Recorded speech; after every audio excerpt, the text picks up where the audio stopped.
नित्यमच्युत पदाम्बुज युग्मरुक्म व्यामोहतस्तदितराणि तृणाय मेने अस्मद्गुरोर्भगवतोऽस्य दयैकसिन्धोः रामानुजस्य चरणौ शरणं प्रपद्ये।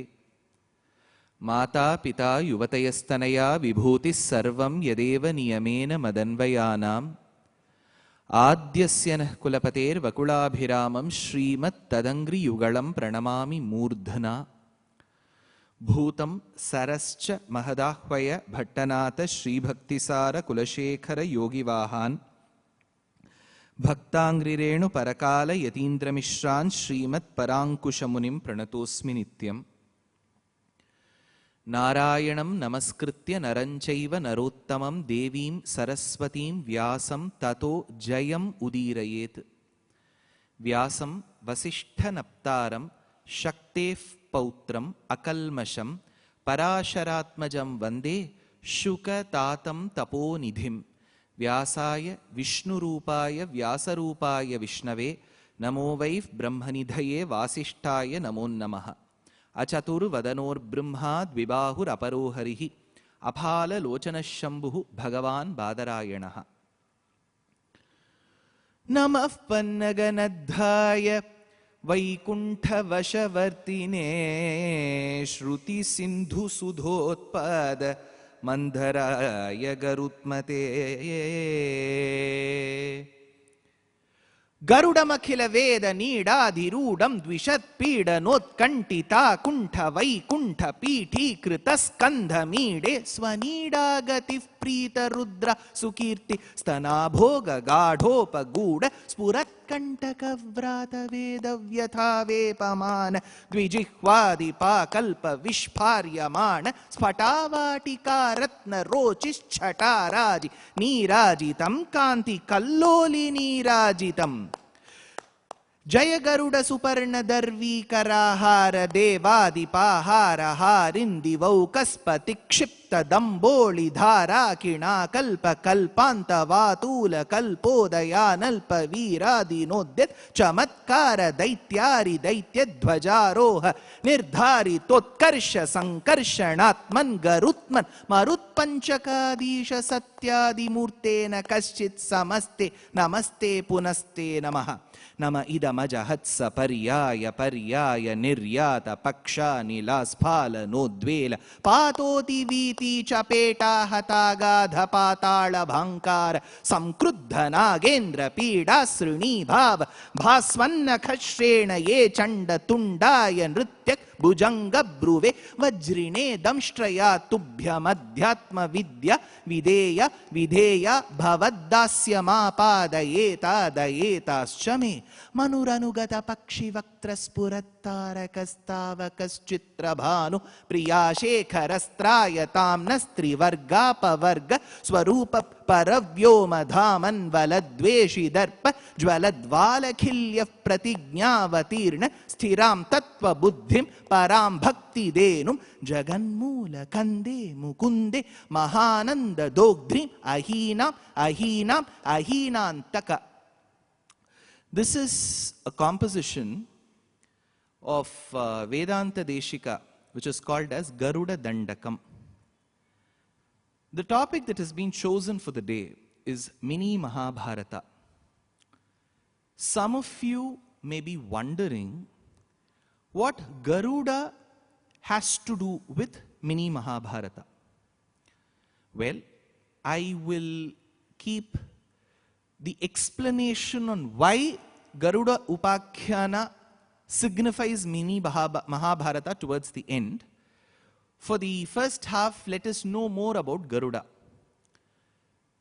In all our temples, when the Utsavams happen, people who are used to attending to temple festivals will immediately pounce upon that poster and check when the Garuda Sevai is. Technically, in any temple, the Garuda Seva is treated with immense respect. And most of the Garuda Sevais, festivals where the Lord mounts the Garuda and comes and blesses his devotees, is treated with such love, awe, respect, and there is huge crowds that throng on either sides of the street when the Lord sits on the Garuda and walks by the streets, literally flies.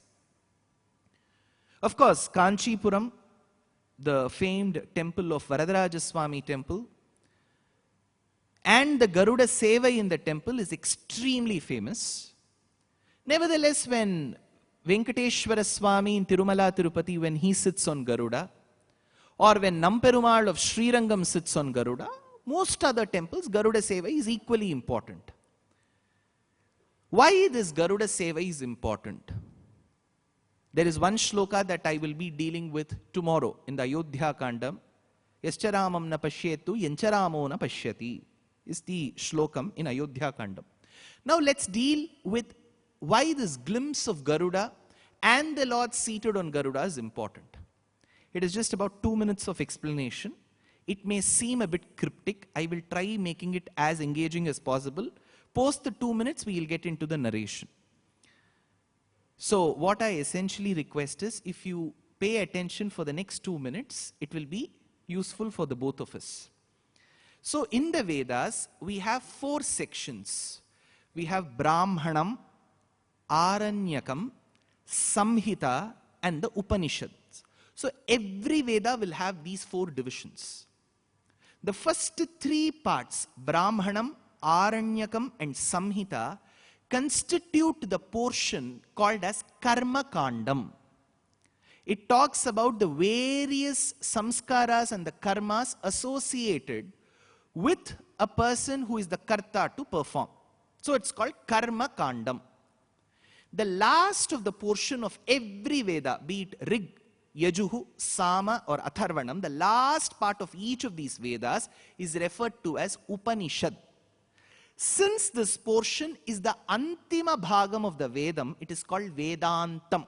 So Vedanta is also called Upanishad, which is also called Jnana Kandam. So Brahmanam, Aranyakam, Samhita. I'm sure if I have to give a very, very mundane example, the Dhokla in Ghatkopar, I remember, what is that Khandoi, what is that store which is super famous? So you get these layered dhoklas there. So you have one layer, then there'll be a chutney. So imagine there are 4 layers in the dhokla. The first 3 layers is Karma Kandam. The last Upanishad Bhagam is Jnana Kandam. Surely when you think of Vedanta from next time onwards, you'll remember the dhokla. So the last part is called Vedantam or Jnana Kandam. Jnana Kandam or the Vedantic portion is that which delineates about how one should meditate upon the Paramatma.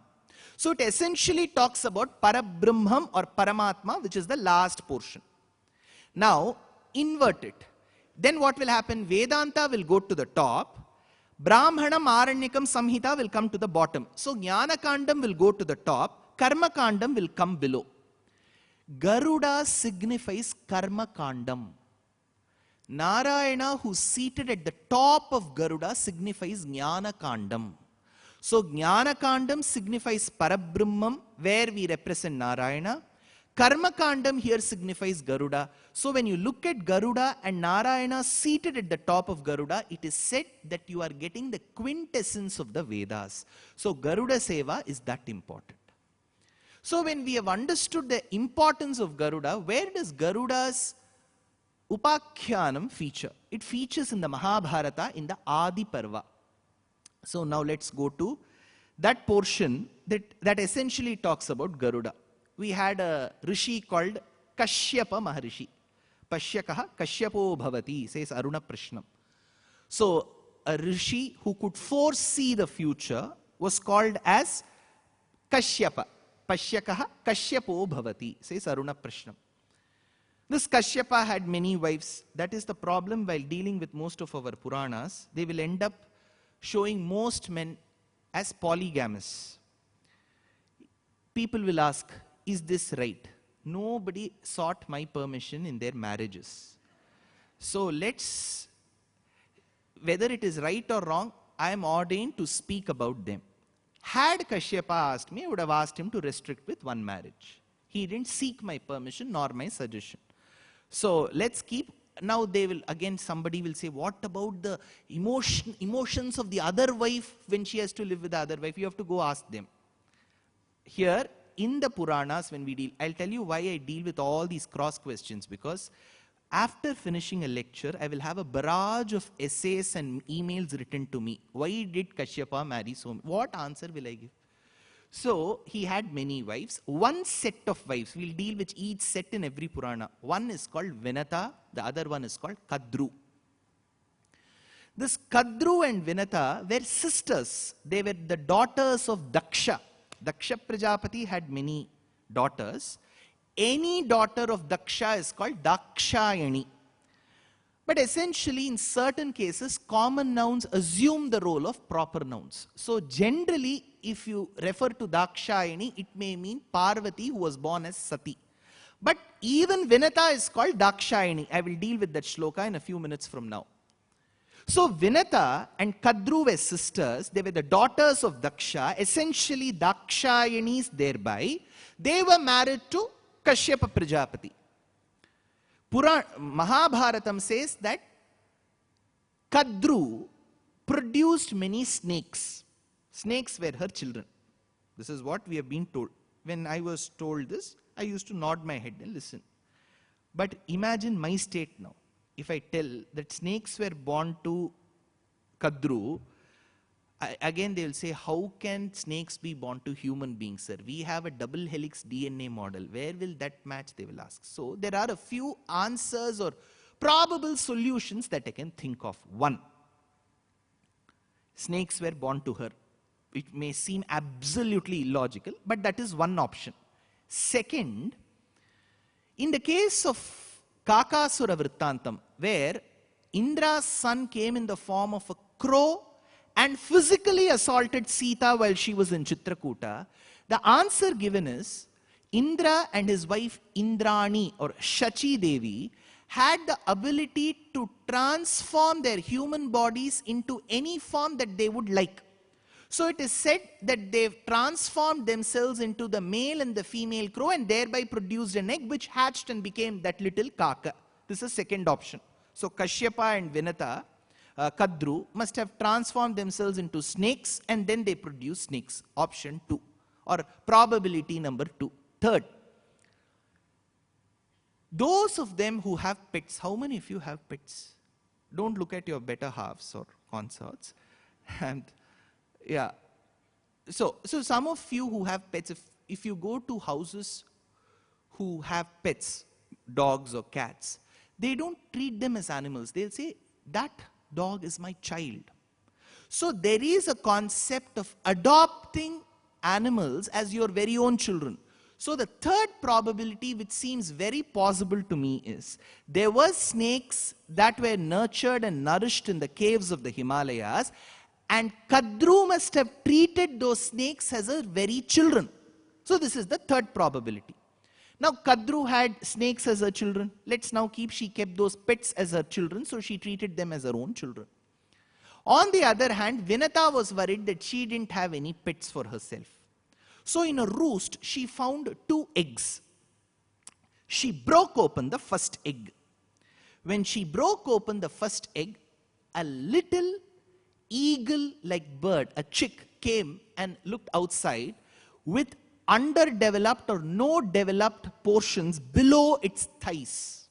That bird didn't have anything developed because she prematurely broke that egg.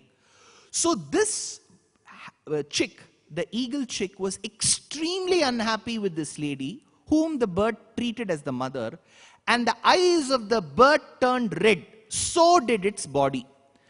This redness is called Arunam. Since this chick turned red, he was called Aruna. In Chennai, there is one ice cream called Arun. Here, this chick is called Aruna. So this Aruna, the bird chick, while it was born, it was very upset with this hasty decision of the mother, which is going to cost the entire life of the bird.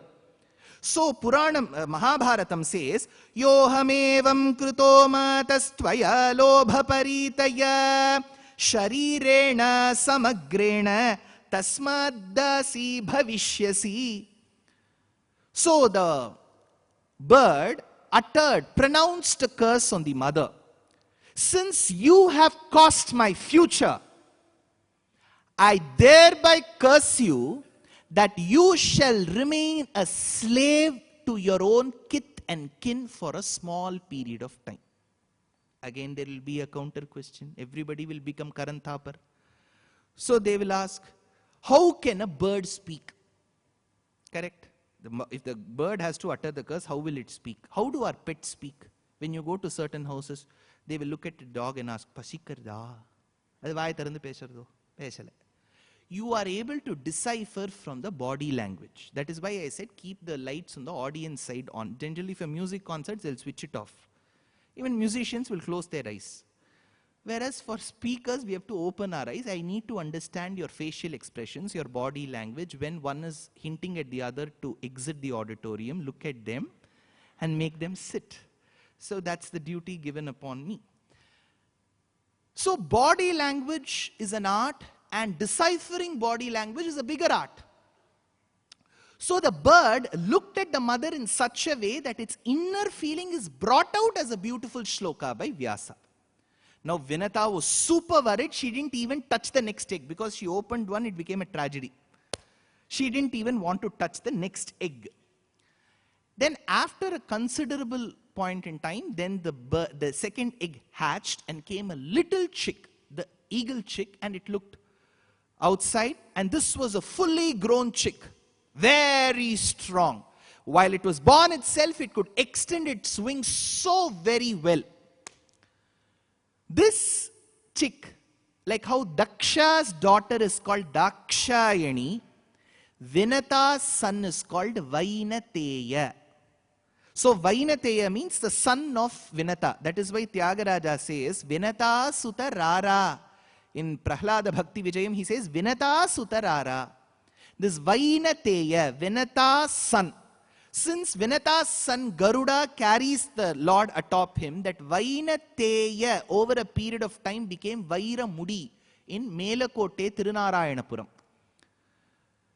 And this Vinata Sutta is invoked by Andal, even by the account given by the historians. She belonged to somewhere between the 5th and the 8th century AD, CE. She says in Nachiyar Tirumozhi, it's a conversation between two women. One asks the other, did you see that boy who goes behind the cows and the calves? Patti meindador kareru baladevar korkul kandrai ittirittu vilayadi inge poda kandire. So she asks, did you see that boy who captivates the minds and the hearts of the people by the way he lets the cows and the calves graze? To which the other lady says, I do not know if I have seen that person whom you are hinting at, but I've seen another person. This lady asks, whom did you see? Mela pinkil veyil kappan vinadai siruvan siragennum Mela pinkil varuvane vrindavanate kandome. Mela pinkil veyil kappan. I saw one boy. I do not know whether it is the same boy whom you are asking for, O you lady. I did see one boy while he was seated in the scorching rays of the sun, not to see him further tanned, which means he is dark. He should not get tanned even further. To protect him from further tanning, I saw Garuda extending his wings and providing him the shade. Who is that Garuda? Vinata's second son. Vinadai Siruvan Siragennum Mela Pinkil Varuvanai Vrindavanate Kandome. I saw him seated in Vrindavana. So Garuda is referred to as Vainateya, or the younger son of Vinata, Vinadai Siruvan or Vainateya. Now, this Kadru and Vinata, though they were sisters, now they had turned into co-wives. Kalatra means wife. Sakalatra, co-wife. Sakalatri, co-wife. Sakalati, you say in Tamil, right? So the Sakalatri or Sakalati comes from Sakalatri, co-wife. Now, Kadru wanted to somehow make Vinata her maid, a slave to her. So she hatched a plan. What was the plan? While both of them had taken clothes to the nearby lake to get the clothes washed, they saw a horse go by. See, I'm talking about the region at the foothills of the Himalayas, extending from the Karakoram, Kashmiram, Ladakh, Himachal Pradesh, Uttarakhand, some parts of Uttar Pradesh, large parts of Nepal, lower part of Tibet, extending to Sikkim, Bhutan, Arunachal Pradesh, and some parts of Myanmar. That is our Himalayan range. We divide them into 3 levels: Himadri, Himachal, and Shivaliks. So this region is extremely important for us when we deal in the Puranas and the Itihasas. So they saw a white horse. Why is horse important? Because horses were nurtured and nourished in the upper parts of Afghanistan and the lower parts of Pakistan. So if you look at the upper parts of Pakistan and some parts of Jalalabad in Afghanistan, that region was called Kekeya Desham. And the kings who used to engage in the business of nurturing and nourishing horses were called Ashwapati. Kaikeyi's father was called Ashwapati. In Satyavan Savitri's Charitram, Savitri's father was called Ashwapati. Ashwapati, Ashwanam Pati, the one who is always the leader of the horses. So this Ashwa, that region was very famous for horses. Certain languages do not possess certain letters. For example, let's take Kannada. Let's take Marathi. It may not have the Tamil letter La. Similarly, the Persian language does not have the letter Shwa. So Shwa is replaced with Fa. So Ashwa became Afgha. That's why you have that region called Afghanistan. Coming down in the Sindh region, where Karachi is, we have that region also famous for horses. So horses are referred to as Saindhavam in Sanskritam.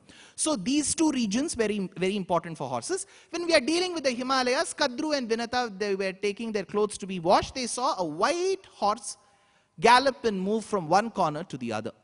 The horse was pristine white with white tail. Kadru wanted to hatch a plan. She asked Vinata, Vinata, did you see that white horse with a black tail? Vinata said, no, it was a white horse with a white tail. Immediately Kadru said, I'm sure the horse, we are going to see it again tomorrow. If it is a white tail, I will become your servant. If it is a black tail, then you need to become my servant. Deal. That night, Kadru visited the cave where the snakes were being nourished. She hinted at all these black-hued snakes to go and cover each of the hair strands in the white tail of the horse. These snakes somehow refused. They said, we will not engage in such things. We should not give the username password of asking questions to somebody else and then say it is my right. It is not right. Then they will remove me from that place. But Kadru got angry. I have been giving you all the remnants of the yagam. What are the remnants? Flesh. For yagam, in certain yagams, they will use animals. Remember this. We will also be trolled on social media because in one of the interviews I was asked, was Rama a non-vegetarian or a vegetarian? I said he was a non-vegetarian. Now some people got angry because they have assumed he will eat only at Chedda stores. What can I do? Ramayanam says he was a non-vegetarian. Now immediately our fact check committee will come with shlokas. They said, no, see, to Kaushalya and Dasharatha while leaving Ayodhya, he says, I will not eat meat. See, if he was a vegetarian, why will he say, I will not eat meat? Only if you are a non-vegetarian, you will say, I will not eat for 14 years. Correct? See, if I have not been smoking, will I make a resolution on January 1st, from today onwards I will not smoke? I have never been smoking, why will I make that? So simple Tarka Shastram. Second, he does promise his father and mother that he will not consume meat for 14 years. But if you go towards the end of Ayodhya Kandam, there is one place where an antelope is hunted and it is barbecued outside the hermitage. Now they will immediately say, you are saying Maryada Purushottam Ram, ye kya hai sir, wo chupke ka rahe hain. No, for Graha Pravesham, there was a vidhi for Kshatriyas that you have to give antelope as the prasadam. And as prasadam, if you consume, then it is not treated as consumption of non-vegetarian food. So this is the rule mentioned by Trayambaka Makhin in his commentary called Dharmakutam. So if we look at only Googlacharya and interpret Ramayana, we are bound to fail. I'll give you one example. On Ekadashi, what is strictly prohibited? Rice. But this rule is only for us. Remember, consumption of rice is prohibited on Ekadashi days for us. But if you offer that to the Lord, Lord need not undergo Ekadashi. He has no Ekadashi Vratam. So if you go inside the temple and incidentally they give you some prasadam of puliyodarai or rice, within the temple premises, if you consume that rice, your Ekadashi Vratam will not be affected. But you should consume only little. So same is the case here. Now, these remnants of the yagam were flesh. So Kadru used to bring and throw at these snakes and she used to nourish them. They all became healthy. Now she said, when I am asking you and commanding you to go behind that horse called Uchchaishravas and cover every strand of hair in its tail, you are refusing to do. So she cursed. Now initially, the first bird which was treated as a son of Vinata cursed the mother. Now the mother is cursing the sons. She tells them, since you have disobeyed, I curse that generations of yours at one point in time will fall prey to the blazing fire conducted by one of the descendants of Kuru Vamsham. That is why later in Mahabharatam, after understanding that his father Parikshit was killed by the virulent poison in the bite of a snake called Takshaka, Parikshit's son Janamejaya performs a yagam called as Sarpasatram, Sarpasatre Vartamane. So this mother's curse also fructified, but at a later stage. So she says, Sarpasatre Vartamane Pavakova Pradhakshyati Janamejayasya Rajarishehe Pandaveyasya Dhimataha. Now, after having said so, these sons now thought, even before receiving the curse number 2, let us go and cover those strands. So all these snakes, dark hued snakes, overnight went and covered each strand of the hair in the white tail of Uchchaishravas. Next morning, when Kadru and Vinata had gone to the lakeside, they observed the white horse with a black tail. Vinata was very innocent, gullible. So she thought, I did not observe it well. Okay, as per our rule, I will become your dasi. So Vinata became a dasi to the co-wife, who was essentially her sister. Since she became a dasi, see, every sentence of what I say now is extremely important when I deal with mini Mahabharata between 7:45 and 8 p.m. today. So you remember these points.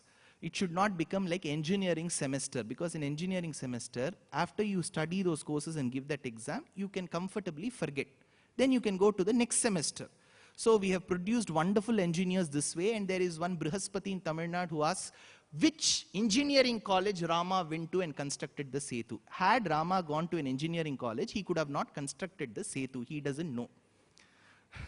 So, now coming to the point here, since Vinata became a slave, Kadru said, even your sons have to be my slaves. Thereby, Garuda became the slave. Now what happened? There should be one more person who should become the slave. Who is he? Aruna. What happened to Arun, sir? What happened to Arun? Aruna had got one job under Surya Devata. He became the charioteer for Surya.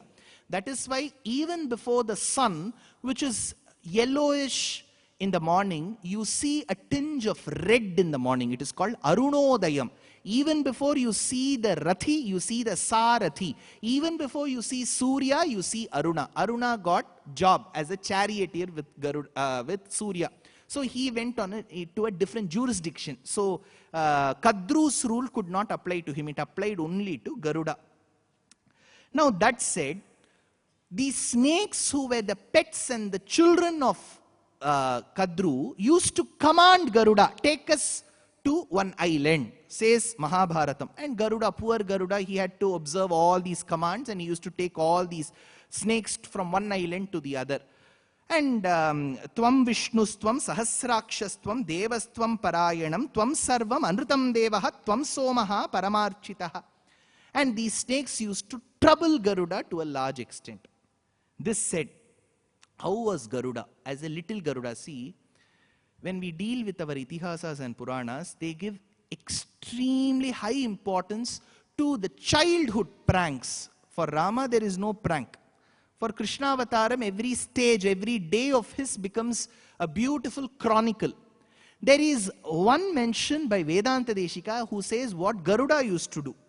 Kshunna kshoni dharani kshubita chatura kuparatim yad garunti Trutyanta rasarani sthaputita vibudhasthanaka nikshipeyuhu patala brahma saudhavadi vihita mudha vartananyasmadartihi brahmandasyantaraale brihati khagapater arbaka kriditani. Arbakaha, the little Garuda, used to play the bowling game, it seems, with what? With the stars. So he used to hit the sun, which used to go and hit on the stars. What it essentially means is Garuda was extremely notorious and naughty in his childhood. So we have to imagine a mini Garuda. That said, one day this Garuda went and told his father, I'm extremely hungry, I'm not getting food. Milk is being sold for 85 rupees. No boat is coming. What will I do? That is when the father said, what is your diet? He won't have chunda, undiyo, none of this. He needs to have proper food. He was a huge bird. By then he had become a huge bird. So the father said, why don't you go to the coastal regions and check if you get some food? So Garuda flew from the Himalayan foothills to the coastal region of Bharatadesham, the eastern coast, the Bay of Bengal coast. So you have the Odisha coastline, Andhra's coastline, Tamil Nadu's coastline. So he must have come to this coastline. There he saw a habitat, a Kuruchi, where many Nishadas were living. So they were the fishermen who had thrived. Now what he did was his Garuda, he just plucked 2 of them and consumed. 2 human beings. He consumed. While he was consuming them, he had a burning sensation in the throat. He wondered, what is wrong? I'm not even having upma. Only when you have upma, for many of them, they will have burning sensation. It is not even upma. I do upma well by the grace of Yogambal Sundar. So my upma is good. What is so wrong with this, he thought, and he puked them out, even before cutting them or digesting them. It happened to be a Brahmana who was reciting a Vedic mantra that had caused that burning sensation, and that Brahmana was married to a lady of the Nishada Jati. So he ejected both of them out. So that is why there is an interesting shloka by Vedanta Deshika. He says, Asrik vyaptaira srigbhir darupa shamatrisha shatani shatadamshtra koti lotat karoti vikatakatakatara ghoravatara bindhyat sardham pulindya sapadi parihrita brahmaka jihvagare udvelat billapalli nigarana karana parana karanamnaha. Look at the words, parana. I spoke about Ekadashi 7 minutes, 20 seconds back. You remember? On the day of Dwadashi, if in case you have observed Ekadashi, which is the day, on the day of Dwadashi, the first meal of the day is proper lunch. It is called Paranai. In Sanskritam, it is called Parana. So you will have Kadi, Murkorambu, you will have Shundaka, and then you will have gooseberry. What is Shundaka in English? Sundaka. Ayurveda.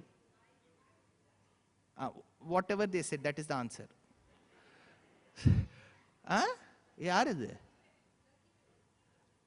So, you know Shundaka?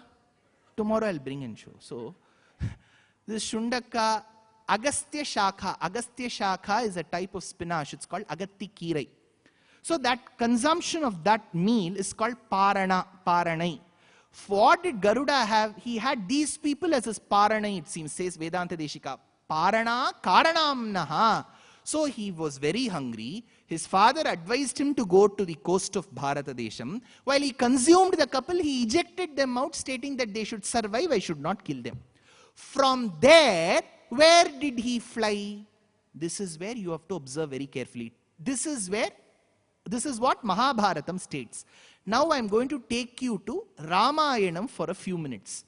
In the Ramayana, Sugriva, after having been excommunicated by his brother Vali, was living in the region called Kishkindha. Kishkindha is the current day Bellari, where Hampi is. And Rama, in the sojourn to find Sita, along with his brother Lakshmana, reached the ramparts of Kishkindha. He helped vanquish Vali in the battle and restore the kingdom and its reigns back to Sugriva. After that, Sugriva said, my monkeys can't go in search of Sita now. It is Chaturmasyam, heavy monsoon. They have got sinus problem.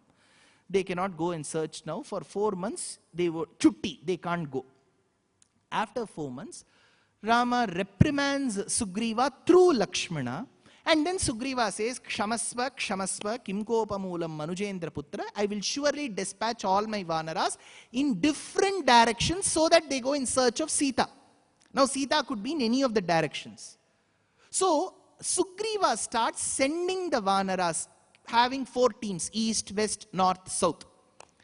If you have time to listen to YouTube lectures, listen to my lecture on Jaya Jaya Sri Sudarshana. In that I have mentioned about a mountain in the Turkey region called Chakravan, where Sudarshana was designed by Vishwakarma. There is a mention of that in Kishkindha Kandam. Now, Sugriva tells the Vanaras to go eastward. Now I will read a few shlokas. I will also tell you what Purusha Sahasraksha Sahasrapat Sabhumim. Have you heard of this? Now we may be wondering, Namba urlo oru mari solra, ye iva vera mari solra, correct? Paramacharya did this exercise. Then he corrected those Vedic Pandits and said, you recite, now check if both the rhythms can match. And then when they sat together, the biggest surprise was not even a single swaram had changed, only sans the little pronunciation differences that we had. The swaram was the same. That is when Paramacharya declared, whether we are in the north of India or the south of India, Vedas are the same. So there is no need for anybody to divide us. Now we'll go to the second point. There were small pronunciation differences, I said, right? In certain riks, the rik says, Yamuna Tvame, Yamuna. For the word Yamuna, people in the north said Jamuna Tvame. That is when the scholars in the south, Dakshina Bharatam, asked Paramacharya, for Yamuna, why are they saying Jamuna? That is when Paramacharya explained how the languages in the region were born, and in many regions, Ya becomes Ja. Ja becomes Ya. So, Yamuna becomes Jamuna, Yasmai becomes Jasmai, was his conclusion. Now come to Yavadvipam. Ya will become Ja. So, Yava is Java Island. So, Sugriva says, Yavadvipam, go till Java. Now, if you deal with islands, when a chain of islands stay very close, it is called as an archipelago. So here he says, Yavadvipam atikramya shishiro nama parvataha. There will be many mountains which are repositories of very precious gems and minerals. That is why in Indonesia, mining is very easy. You don't have to mine because there are volcanoes. They bring the minerals at the top. So mining cost is very less. So he says, Yavadvipam, go towards the eastern side of Yavadvipam. So if you come to the east, if you want, you can even check on the map. So Java is an island. You will have eastern Java. Then he continues. See, this map is very important for me to tell you another point in Garuda Upakhyanam. Tato rakta jalam bhimam lohitam namasagaram gatva prekshyatam chaiva brihatim kutashal malim. You will cross an island. Sugriva tells the Vanaras, after Yava, you will cross an island called Shalmalim, which is filled with cotton trees called Shalmali. In that Dvipam, around that, the sea waters will be red in color. He says, Lohitam Namasagaram. Why? Because there is a mountain in that island called as Mount Punchak Java. This is a volcano that keeps giving red fumes, and the waters around it always stay red. Then he says, Uttarena parikramya jambudvipam divakaraha drishyo bhavati bhuyishtam Shikaram Tanmahotshayam. Further going ahead, you will find where the sun rises or touches the Bhumi first. So that is believed to be the Fiji island. So Fiji island is where the sun's rays fall. Yavadvipam or Javadvipam is towards the west. Between is Shalmali Dvipam. Go there, my dear son, because the sun tried consuming the Nishada and the Brahmana in the coastal region. He ejected them out. He is in incessant hunger. The father says, go further. Like how Sugriva said, it is in this region that there is an island called as Floors Island. Now, why should I mention about Floors? This is where, let's come back to Garuda Upakhyanam. When Garuda went to that region, Floors Island, he spotted a tortoise and an elephant which were fighting. Who were these tortoise and elephant? Mahabharatam says in their previous Janma, they were brothers. Vibhavasu and Supratika. They had some real estate problem. And that continued for many years. As usual, courts won't give judgment that easily. This judgment continued in the next Janma as well. Because they were fighting, bereft of their Nitya Karma, they were born as a tortoise and an elephant. And in this Janma also, they were fighting. That way, that consistency they maintained. Now what Garuda did was, he took the elephant in one of his claws, clutched them, and the elephant in the other, elephant on one side, the tortoise on the other side, and flew. Now comes another point. Sir, how can a bird carry such weights? In the Floors Island, there is an extinct species that we have received of an elephant, which is called stegodon. Those stegodon elephants were as small as dogs and cats. They were elephants, but they were very small. And in the same region, we have tortoise species called as Manoria emis. They are small tortoises. So Garuda clutched both of them and took them. And as he was flying, he came to the Pamban island, which is found between Bharatadesham and Lanka.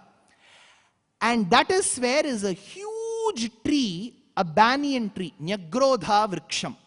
While he wanted to rest, first you will have a question, can birds fly such distances? Remember, we have birds, migratory birds coming all the way from Siberia till Tamil Nadu. Don't think that is, since they exercise, they are able to live such long, healthy lives. So they fly long distances. So these birds can fly long distances. We have extinct species which are small elephants and small tortoises, and he carried them to this Alavriksham. This Alavriksham is extremely important. I'll tell you why. In Ramayanam, so tomorrow I'm sure you will carry a book and a pen. Today you must have forgotten, it's okay. In Ramayanam, when Ravana understands the beauty of Sita, a lady he has missed in his life, from the description given to him by his sister Shurpanakha. See, Rama's valor is described by the person who escaped Rama's wrath in Janasthana called Akampana. Sita's beauty is described by Shurpanakha. Now Ravana, in order to seek Sita, to get Sita, he seeks his uncle's help. Who is his uncle? Maricha. Who is Maricha? If you remember in Balakandam, Rama wanted to protect the yaga of Vishwamitra. He killed Subahu and he did not kill Maricha. He drove him away. That is why Tirunal says, Dinakaran vayatilakam divyagayadhi suta savana vanarachita Subahu mukhavadam. Subahu mukhavadam. He doesn't say Maricha vadam. He says Maricha was driven with the astra shot by Rama many yojanas away. So this Maricha, who was shot at Bihar, came and fell in the Pamban island. The way he fell, he became a sannyasi. Because in Tamil there is a saying, Adi vodai vodavara madri, annan tambi kuda vodava matar. So when Rama hit him hard, he became a sannyasi. Now Ravana is coming and seeking Maricha's help. The moment Ravana said, I need to vanquish Rama in the battle, Maricha fell from his seat. He said, see, at the age of 12, he hit me. You see what is my state. Now he is along with Sita. Yasyasa Janakatmaja. With Janaka's daughter he is married to. So his power will be multifold. Don't even venture. That is when Ravana reprimanded him and said, I have been feeding you all these years and you are doing this against me, like how Kadru told those snakes. That is when Maricha said, because you have pointed out the help rendered to me, I will do as you have said. But Ravana, I warn you, like how I will die at the hands of Rama today, so will you die tomorrow. And he went as a deer from Pamban Island to Nashik in Maharashtra to captivate the eyes of Sita.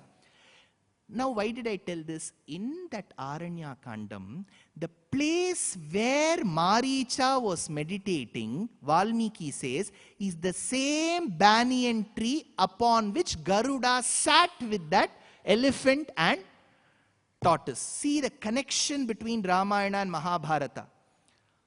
Now, when Garuda sat for some rest, because he's carrying one elephant, he has to carry. See, at times, when you give children too many mangoes, they won't know how to eat because they've got both their hands filled. Same is the case with Garuda. He has to keep them at one place because those, see, the tortoise and the elephant, very interesting. They were oblivious of the fact that they were carried by Garuda. They were still fighting. I told you, right, they're very consistent in what they were doing. So they were oblivious of the fact that they were hunted upon and they'll be consumed in a few minutes from then on. So Garuda sat on the branch of that Nyagrodha Vriksham. When he sat on that Nyagrodha Vriksham, that branch, unable to bear the weight of Garuda, who was also carrying the elephant and the tortoise, broke away from the trunk. When the branch was about to have a grand fall, Garuda with his eyes, generally when we look into reports, we say, he looked at the report with hawk's eye, eagle's eye. Then imagine what really eagle's eyes would be. So when Garuda looked at that branch, he immediately caught that branch between his beaks, the mandibles. Why? Because that branch had many small Lilliput-like people performing yogasana downwards. They were referred to as Valakilyas. Now you may wonder, who are these Valakilyas? A few minutes back I told you, between the eastern Java island and the Fiji, in the Flores island you had small elephants and tortoises, right? They were human species who did not grow. They were referred to as Homo floresiensis. We have fossils of them, short human beings, like Lilliputs or hobbits. So they used to do tapas downwards. That is why in yoga, if you learn, there is an asana called Valakilyasana. You have to do it reverse. So these Valakilyas, many of them were hanging downwards from that branch of the tree and were meditating. The moment Garuda saw that branch break and thereby it may end up causing death to so many people, he immediately clutched to that branch between his beaks and flew. Now, when he was flying further northwards, the rishis who were meditating, imagine you're downwards, you're meditating, suddenly they felt fresh air on their faces. They opened their eyes, they were in a flight. They looked up, they looked down. Downwards was one tortoise, one elephant. Upwards there was one bird. Then they realized that this person was no ordinary person. Why? There is one charitram to this as well. Mahabharata is a cluster. These Valakilyas, short people, were so short that they had to carry a palasha stick, a stick which is used for the performing a yagam. They were too small and palasha stick is only this much. 5 of them carried this stick. Looking at them cross a small puddle, Indra, who was seated on an Airavata, mocked at them. You Valakilyas, look at your heights. I'm sure your pituitary glands need to be tested, he said. That time these rishis thought, to bring your arrogance down will come somebody who's blessed by us. And then they realized that this bird was the one who will vanquish the arrogance of Indra. Since this bird could carry heavy objects, heavy in Sanskritam is Guru. Since this bird could carry heavy objects, he should have been called Garuda. But when you derive a noun from a verb, it becomes reverse. So Garuda became Garuda. So he said, Gurum bharam samasadyo deenayesha vihangamaha garudastu khagasreshta tasmat pannaga bhojanaha. So they blessed him. Now, Garuda took this branch carefully with the Valakilyas, kept them between the boulders of a mountain called Gandhamadhana Parvatam in the foothills of the Himalayas, found in Uttarakashi. A few days back, you must have checked about a few workers who were caught in the Uttarakashi tunnel, right? So that is the place where there is a mountain called Valakilya Parvatam. So he kept that branch there so that these Valakilyas could survive, took the tortoise and the elephant at the foothills of another Parvatam and consumed them. Fine. Now this is done. Then he goes back to his mother. That time his mother says, see, I'm tired, my dear son, serving my co-wife Kadru and her children, the snakes. You please go ask your chitti. You're getting the relationship, right? You go ask your chitti. What is the way to get my mother and myself excused from this bond of slavery? So Garuda goes and asks Kadru. Kadru says you have to get a few ounces of Amritam, which is there in Amaravati, not Naidu's Amaravati, that never got built. Indra's Amaravati, you have to get a few ounces of that Amritam.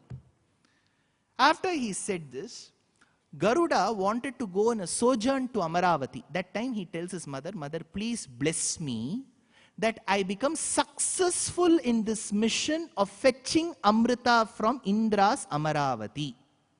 Now note this point. Let us go back to Ramayana. In the Ramayana, Rama is told by his stepmother Kaikeyi that father desires that you should go to the forest for 14 years, Rama, not me. If you have read the speeches of Mark Antony, it's a beautiful speech. He says, friends, Romans and countrymen, I come to bury Caesar, not to praise him. The evil that men do lives after them. The evil is off, interred with their bones. So let it be with Caesar. The noble Brutus, see, Brutus was the one who killed. But this is the way sarcasm works. He says, the noble Brutus hath told me Caesar was ambitious. If it were so, it was a grievous fault. And grievously had Caesar answered it. Here on the leave of Brutus and the rest. For Brutus is an honorable man.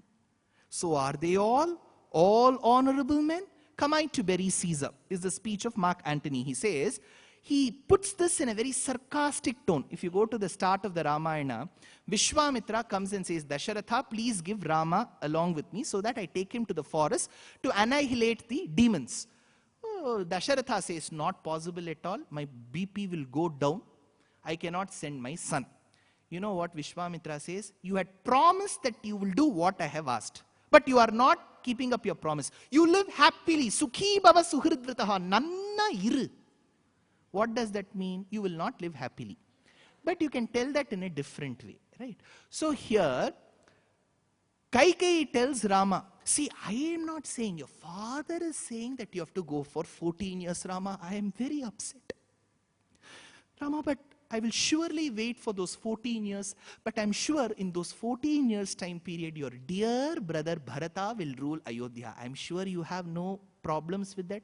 That is when Rama said, தந்தையின் பணியன்றாகிலும் நும்பணி மறுப்பனோ என் பின்னவன் பெற்ற செல்வம் அடியனேன் பெற்றதன்றோ. My dear mother, why should you keep telling your father says, father says? You can also say, even if you say go to the forest for 14 years, I will go. Why should you keep telling father is saying? So that time Rama leaves. Then he goes to the temple of Ranganatha Swami, who is the Sri Ranganatha Swami. Originally he was in Ayodhya. That time Aradhaya Jagannatham. Kaushalya was performing a yagam. Says she was wearing white silk with a jari border. For you to impress your state, I can say with paithani border. And she was doing a yagam there. So she noticed her son and said, I got to know from media sources that you will become the heir apparent. I'm extremely happy, my dear son. Nandraga vaazh, engirundhalum vaalga. Wherever you are, be happy. That is when Rama said, there is a small change in the plan, mother. I was told that I will become the Yuvaraja, but there is a small change. I have to go to the forest for 14 years. Then that is when Kaushalya starts getting into melancholy and she starts crying. Towards the end, Rama says, nothing possible. I have to go to the forest. I have promised my father. It cannot be like Kali Yugam. You are caught in a great corruption, but when you are caught, you would say, I've got chest pain. You can't, it cannot be like that. So I have to go. So when Rama leaves for the forest, he says, Mother Kaushalya, Mata, please bless me. That is when Kaushalya does something very important. She takes Vishalya Karani. It is a herb which is generally tied as a ring to people who go into the forest. Because when you go into the forest, you will be enveloped by various plants. When certain leaves touch you, it may be poisonous. So if you tie Vishalya Karani herb, those poisons will do no harm to you. See, even for those parents who know of their children who have gone to do their masters in the US or in the Western country, you will have a list of vaccines that you have to give to your children. Similarly, Kaushalya gave that Vishalya Karani ring. While Rama was leaving, she said, Rama, come here. She recited one shlokam. Listen to this carefully. It comes in Valmiki Ramayanam, Ayodhya Kandam, 25th Sargam. Yanmangalam Suparnasya Vinata Kalpayat Pura Amrutam Prarthayanasya Tatte Bhavatu Mangalam. May all auspiciousness be bestowed on you. Yan Mangalam. All Mangalam, Mangalam. All good things will happen to you, my son. Like how? To release and relieve his mother Vinata from bondage and slavery, when Garuda left his premises seeking his mother's blessings, whatever shlokas Vinata said for the victory of her son, I am telling you those shlokas now, she says. But what are those shlokas? We don't know. Yaar vanda, ava vanda. Eppo vanda, ava appave vanduta. Yariya and ava. So similarly, she says, those two shlokas I am blessing you. What are those two shlokas? Ramayanam doesn't say. Mahabharatam tells what those two shlokas are. So parents, you can record this shlokam. Very easy shlokas. They are in the Anushtup Chandas. Whenever your children go out, Suparno Vayuvahanaha, you can recite these two shlokas for their protection. If you believe in the dharma, if you feel, no, what will happen, why should I pray? It's your choice. Pakshaut, you can record if you have a recording button. Because why I am telling you this? No? After the lecture, 4 of them will come. And the slogan, Tirumbi Chollungumba. I am telling that those two shlokas now. Take your phone, search for the recording button. If you don't know the recording button, go to WhatsApp, press that audio button, press it like this. You can record, send it to your, whoever is a partner, whoever has not come for that lecture, send it to that person.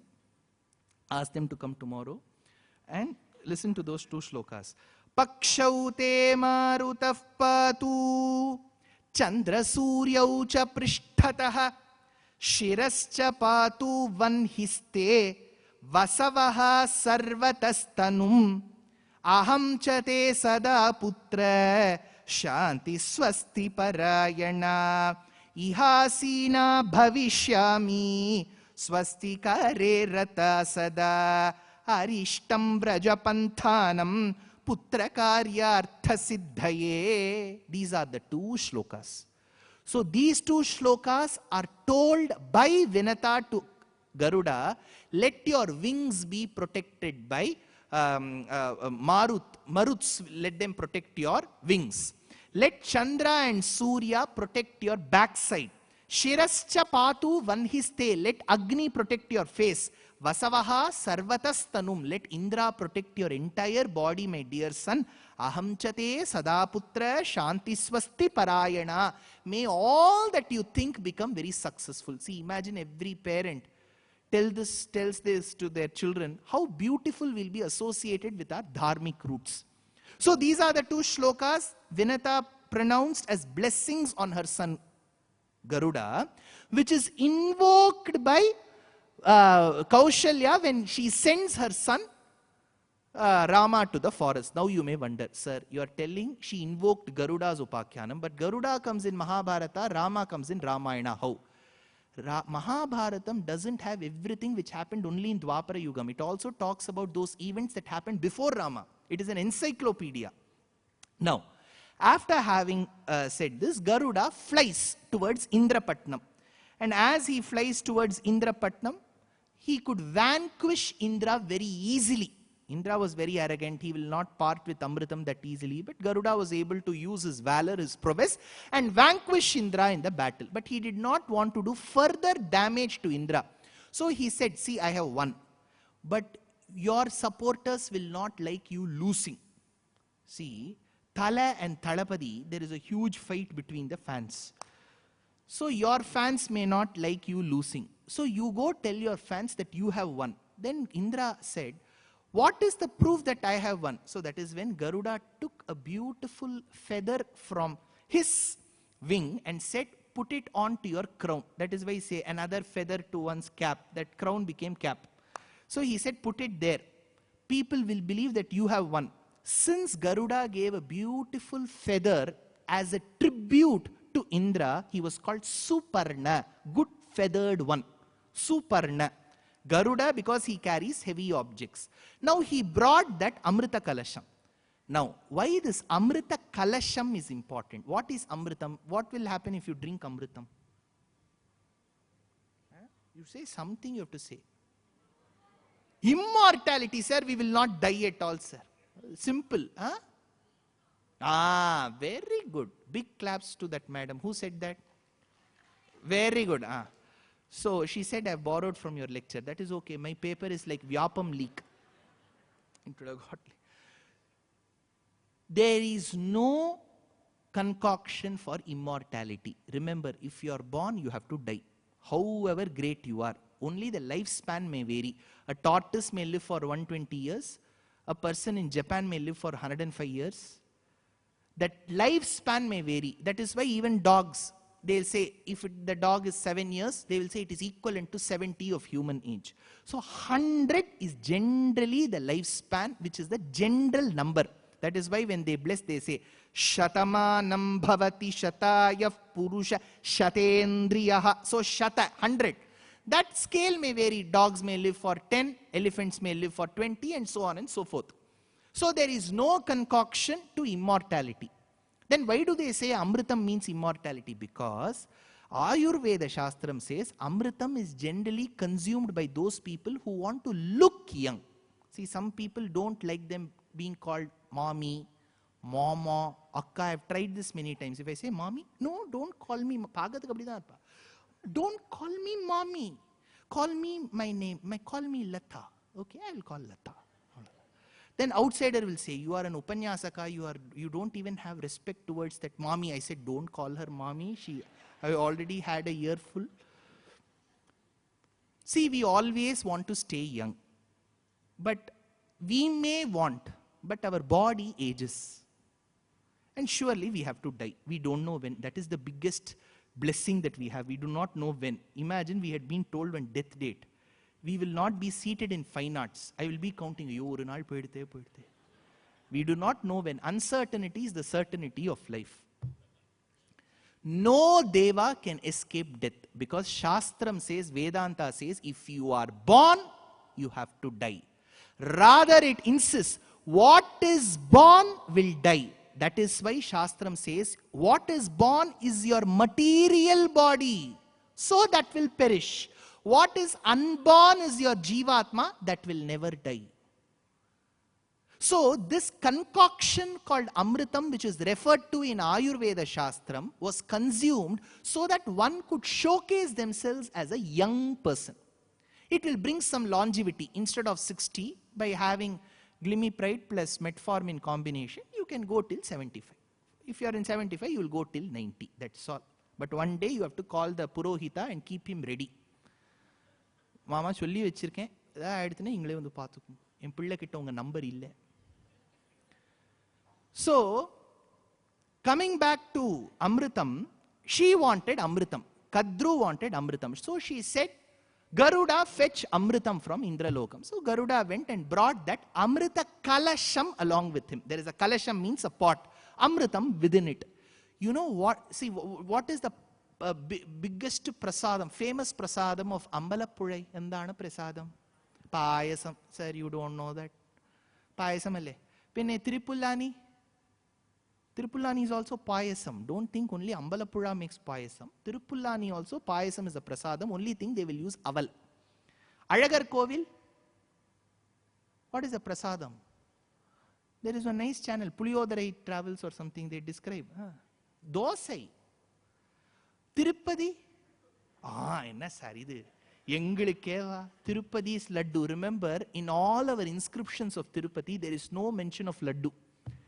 It is vadai. Nadayalagu Srirangam, Kodayalagu Kanchipuram, Vadayalagu Tirumala Tirupati. But why vadai is not famous? Because you need a toolkit to consume that vadai. You need one vadai to break the other vadai. But it is very tasty. So vadai is of Tirumala Tirupati. Tell me some other prasadam. Where is prasadam? Kanchipuram, idli, sir. Idli. There you have to use a lot of pepper in it. So, these are all the various prasadams. You know what is the prasadam for Varahamurti? It is called Korai Kilangu. For Garuda, it is called Amrita Kalasham. There is one prasadam called Amrita Kalasham. Shanti's Kitchen.blogspot has given that recipe. Go check in the internet. So, you have to use moong dal, jaggery, and then make small korakattai things. It is called Amrita Kalasham. Garuda brought that Amrita Kalasham. Once you enter Srirangam, towards your left you will find Amrita Kalasha Garuda Sannidhi. Garuda brought that Amrita Kalasham. But Indra laid one condition. He said, Garuda, you have taken this Amrita Kalasham. But you have to keep it and go. You should not distribute. Garuda said, fair deal. You have given your Amrita Kalasham. I will keep it there. So he told Kadru, Mata, I brought that Amrita Kalasham. Immediately she signed that bond and said, from today onwards, Vinata and you, her son, you are all free. Then Garuda said, I will call your sons now. Who are? The snakes. Let them come and consume. That is when Kadru said, if my sons are coming, they should take bath. They have not had bath for many days. Last bath they had was last year. So let them take bath and come. By the time they took bath and came, Garuda placed that Amrita Kalasham on Darbha grass. Darbha is Kusha grass. As it dries, it becomes sharp. So he placed that Amrita Kalasham there and went. Before the snakes were coming, Indra took that Kalasham and went. When that Kalasham tumbled, a few drops of that Amritam fell on that Darbha grass. So the snakes thought, the Amrita Kalasham is gone, might as well lick those sharp Darbha grass. So Vyasa says, while licking, that grass tore their tongues into two.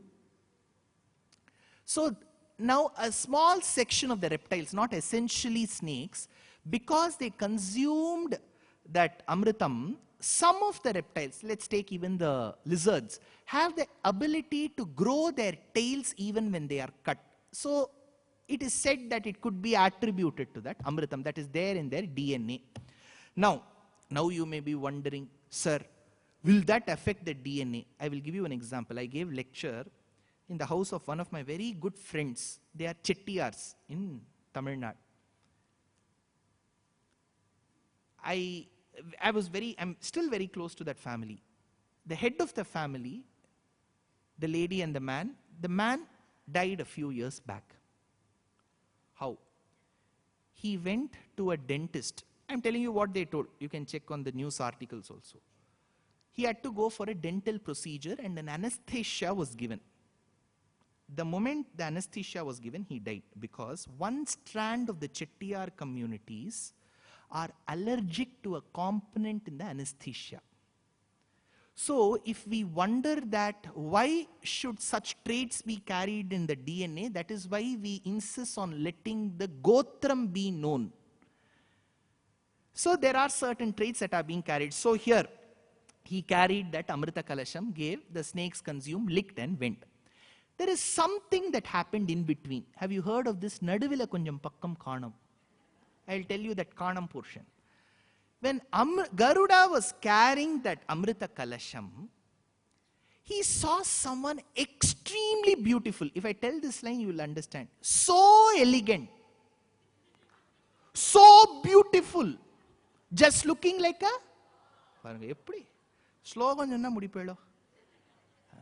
So just looking like a wow. Who is that person? Garuda wondered. Who is this person? Extremely handsome. Unmiladanta pankti spuratarunatara chaya bimbadaranta.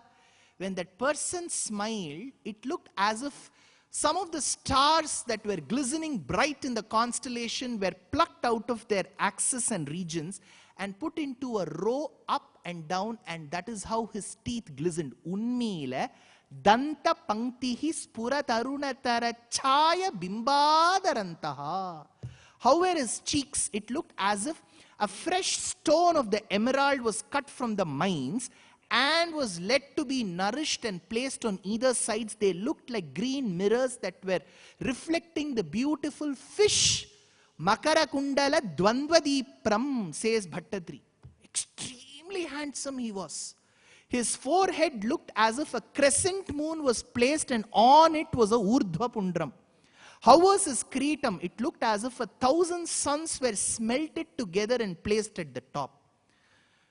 How was his neck? It looked as if the Panchajanya was placed within. Kambugrivam, Shanga Kaluthu. If you go to North Madras, they will say, Sanga Arithiruve. They have all listened to Narayaniyam. So, Kambugrivam, he has got a beautiful Vakshasthalam. There is a resplendent gem called Kaustubam which reflects the beauty of Mahalakshmi, who is seated on the mole called Srivatsam, a beautiful slender waist with a navel that gives rise to a beautiful lotus seated on which is Brahma looking like a bumblebee hovering around the flower. Garuda was amazed. He said, I have never seen anybody as handsome as you, man. I will give you one boon, take it. The person who was standing opposite Garuda said, I have never seen anybody exhibit such valor seamlessly as you. I will give you one boon. So each of them had a boon. Now Garuda said, you ask your boon first. Ego problem. So he said, you ask your boon first. Narayana said, from now onwards you should always be below me. Garuda said, deal done, emoticon. Done. He said, done. Then Narayana said, this person was Narayana, he asked Garuda, you ask your boon. Garuda said, I should always be at your top. Narayana said, done. How can both be fructified at the same time? If Garuda agrees to be below, he can't be at the top. So Narayana tried to optimize the constraint. He said, below me you will be my vahanam. Above me you will be the motif in the flag. Garuda Dhwaja.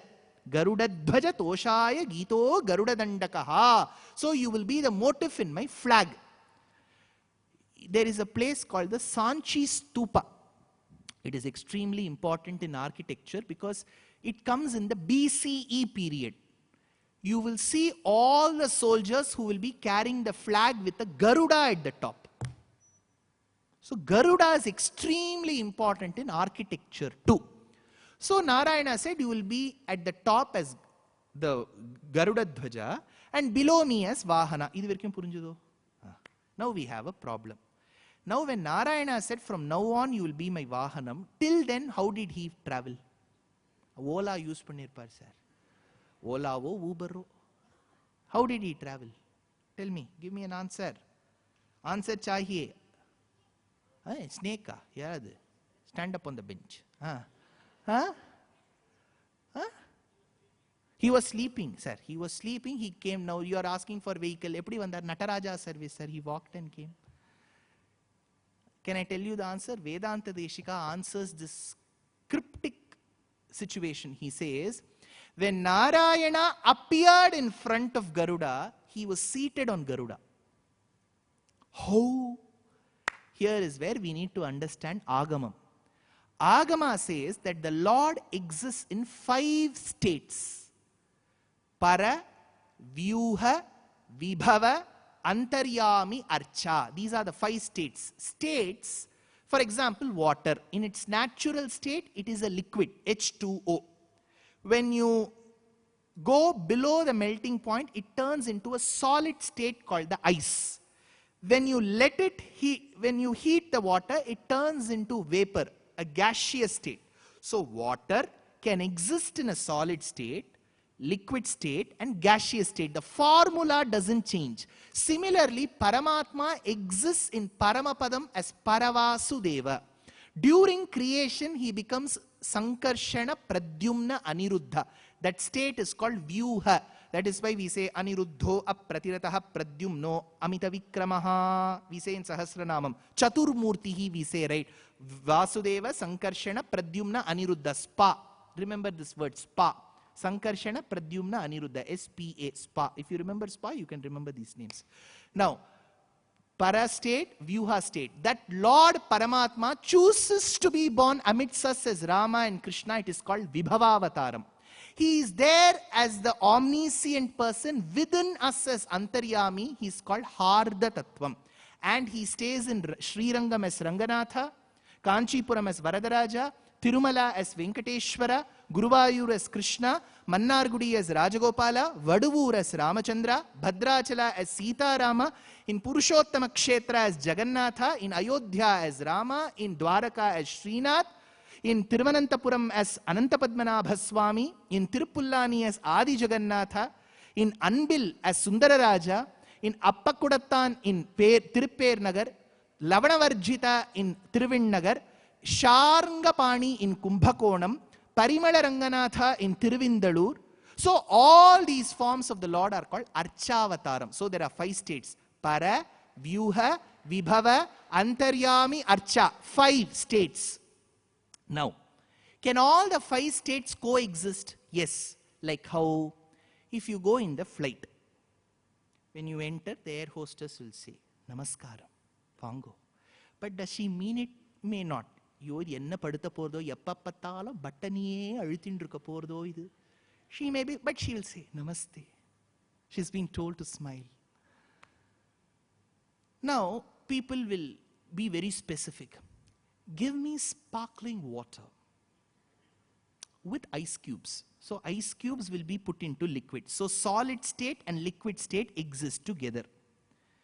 If you go for a facial, first after cleansing and cleaning the pores, then they will put steam to that face. So the steam will come from water. Liquid and gaseous state exist together. Correct? So solid liquid exists. Liquid gaseous coexist. Para, Vyuha, Vibhava, Antaryami, Archa, can they coexist? Yes. When the Lord chose to be born as Rama, which is Vibhavavataram, he worshipped Ranganatha, who is Archavataram. So Vibhavavataram worships Archavataram. The same case, when the Lord chose to be born as Krishna, he worshipped Krishna of Guruvayur in the Archa state. So Vibhava and Archa can coexist.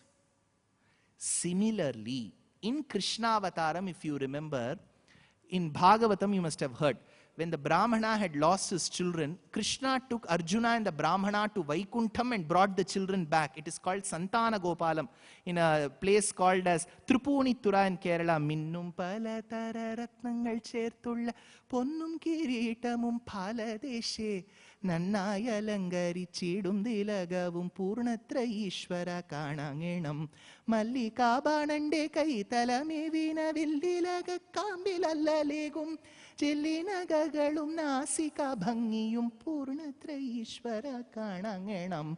In Santana Gopala Charitram, that Purnatrayeshwara coexisted with Krishna Avataram. Similarly, even Garuda has 5 states. Para, Vyuha, Vibhava, Antaryami, Archa. While he is there in Paramapadam with Vaikunthanatha, he is Paraswarupa Garuda. When he was born as a little chick to Vinata, he became the Vibhava Garuda. So this Vibhava Garuda was seeing Narayana seated on Para Garuda. So 2 forms can coexist. Now, let us get back. The Lord said, okay, I will grant you this. And then he came back to his mother. His mother was relieved from slavery. Sir, how is this mini Mahabharata? Why did Vyasa, whose primary motive and vision is to delineate and elucidate the charitram of the Pandavas and the sons of Dhritarashtra called Dhartarashtras, explain Garuda Charitram. See, when you go to any South Indian temple, now don't think that I'm differentiating, because most of the temples in the south of India are large. When you go to a temple, let's take you go to Madurai Meenakshi, or you go to Tiruvallikeni Parthasarathi. Once you enter the temple, to the right or the left, there will be a small miniature of the temple which is kept. Have you seen that? They will tell you, so that if you see that, you will get to know how many prakaras are there, how many gopurams are there, how many dvajastambhas are there, how many sannidhis are there. If you go to Meenakshi temple, you have a Mukkuruni Pillayar. You will have a Ayiram Kal Mantapam. If you go to Sri Rangam, you will have a Aryabhattal Vasal. You will have a Ayiram Kal Mantapam, Sesharayar Mantapam, Pillalokacharya Sannidhi, Deshigan Sannidhi, Mettalage Ranganayaki Tayar, Pattabhiraman Sannidhi, Kodandarama Sannidhi, Vasudevan Sannidhi, Chakratalvar Sannidhi, Ramanuja Sannidhi. To get an idea of the temple, they'll keep a mini temple miniature at the start of the temple. Let's take even a corporate presentation. I have been asked to speak for 30 minutes. I will have 25 slides. What should I do? I should give an executive summary in the first slide. I have to tell the audience, I'm going to take you through these points. Feel free to rest for another 25 minutes. After that, I will wake you up. That is why you give that executive summary. Similarly, Vyasa is going to talk about the Pandavas and the sons of Dhritarashtra called the Dhartarashtras in over 85,000 shlokas. So we are the listeners, viewers. So at the start he talks about Garuda Upakhyanam because Garuda's Charitram is mini Mahabharatam. How? In the Mahabharata, what do we understand? Pandu and Dhritarashtra were brothers. Dhritarashtra was the elder one, Pandu was the younger one. Ideally, Dhritarashtra should have become the Yuvaraja, the heir apparent. But Dhritarashtra was blind at birth. In those days, the rule was to become a king, you should be physically fit. You cannot be handicapped. Now don't say Helen Keller has achieved so much, why did they look down upon physically? Don't apply today's rules to our Puranas. Till 1970, peacock flesh was consumed in Rajasthan. Peacock. Even in Sundarakandam, if you go through Ramayanam, when Hanuman went in search of Sita, he goes to Ravana's kitchen. He finds different meat that was cooked. He says, Varahanam cha bhagashaha, pig, pork was cooked. Mahishanam cha bhagashaha, buffalo meat was cooked. Mayuranam cha bhagashaha comes in Sundarakandam. Peacock flesh was cooked. Some porucha kuttu was made out of peacock. Now don't say it is a national bird, we should not consume, it is not violence. Correct. But they ate. That is the point. Similarly, don't apply today's rules then, because today we have separated our functions. To give judgment, we have a judge as a Chief Justice of India, judiciary. To fight, we have army. To administer, we have a minister, a prime minister like person. But in those days, all three functions were combined in one person. The king had to give the judgment, the king had to administer, the king had to go and fight the war. So you needed a physically very strong, mentally very strong, and a judicious person in that reign of that kingdom. Today we have separated. We know that we cannot get all the three in one person. So we have kept judiciary separate, we have kept army separate, administration separate. So they needed a person who was physically fit. So Dhritarashtra was never made a king. Dhritarashtra bore this greed and jealousy in him and nourished that jealousy for a long time.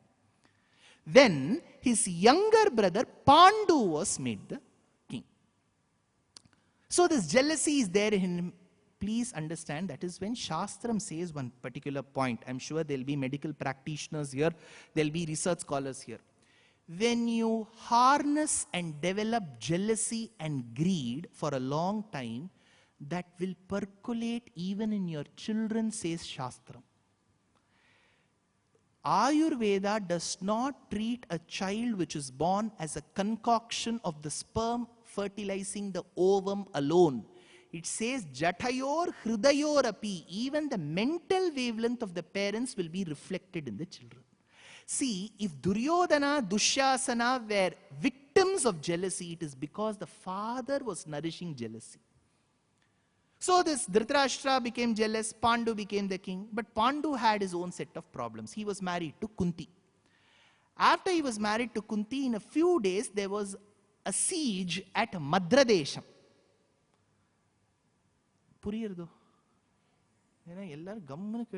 See, there are two conclusions I can derive. Either everything is understandable or nothing is understandable. Okay. So he went to Madradesham. He fought the king there. And in those days, when you lose, when you're about to lose, there is a way that you can come to an alliance. You can give your daughter away in marriage.